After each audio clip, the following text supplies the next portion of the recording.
সাথে আমাদের জেলা বিভাগ থেকে আমাদের যে সকল সিনিয়র সহকর্মীবৃন্দ এসেছেন, আমাদের সকলের উদ্দেশ্য কিন্তু যে আমাদের স্বয়ংসম্পূর্ণ আমরা মাছ পেতে চাই। তাহলে মাছ পেতে হলে কি করতে হবে?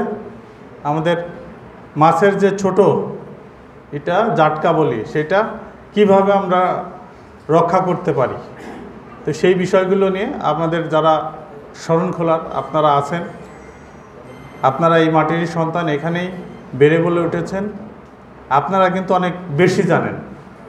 আমরা যারা সরকারি কর্মকর্তা আছি, আমরা আপনাদের সেই জানাকে কিভাবে আইন কানুন বিধিবিধানের ভিতরে সাপোর্ট দেওয়া যায় সেটা চেষ্টা করব। তো আপনাদের যে সমস্যাগুলো সম্মুখীন হন, সেই সমস্যাগুলো আমি চাইব যে আমাদের যারা জেলা বিভাগ থেকে এসেছেন তারা অনেক অভিজ্ঞ, বাংলাদেশের সমস্ত জায়গাতেই তাদের কাজ করার অভিজ্ঞতা হয়েছে। সেই আঙ্গিকে আপনারা আপনাদের সমস্যা এবং সম্ভাবনা সরকারের ক্ষেত্রে আপনাদের কি সাপোর্ট দিতে পারে এই বিষয়গুলো একটু তুলে ধরবেন।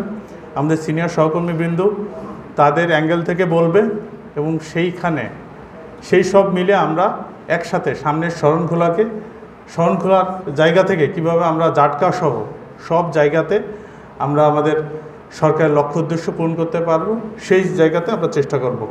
তো আমি আপনাদের ক্ষমা চেয়ে নিচ্ছি, আমি ইতিমধ্যে বলেছি। আমি আমার আলোচনা এখানে শেষ করছি। সেই সাথে আমাদের যে সকল সিনিয়র সহকর্মীবৃন্দ এসেছেন তাদের প্রতি কৃতজ্ঞতা। তারা অনেক দূর থেকে আমাদের উপজেলাকে বেছে নিয়েছেন। আমাদের বাগেরহাটের যে 9টা উপজেলা, আপনারা সকলে জানেন যে আমরা একটু দূরবর্তী, আমরা একটু এখানে সাধারণত অনেকে আসতে চায় না। তো আমাদের উপজেলার পক্ষ থেকে, আমাদের সর্বস্তরের জনগণের পক্ষ থেকে তাদের প্রতি আন্তরিক কৃতজ্ঞতা ও শ্রদ্ধা করছি। আর সেই সাথে আপনারা ধৈর্য সহকারে, তারা যেহেতু আসছে অনেক দূর থেকে, আপনারা আপনাদের আঙ্গিক থেকে সর্বোচ্চ আপনাদের জানাশোনা জিজ্ঞাসাটা করে নেবেন, এই প্রত্যয় ব্যক্ত করে আমি আমার আলোচনা শেষ করছি।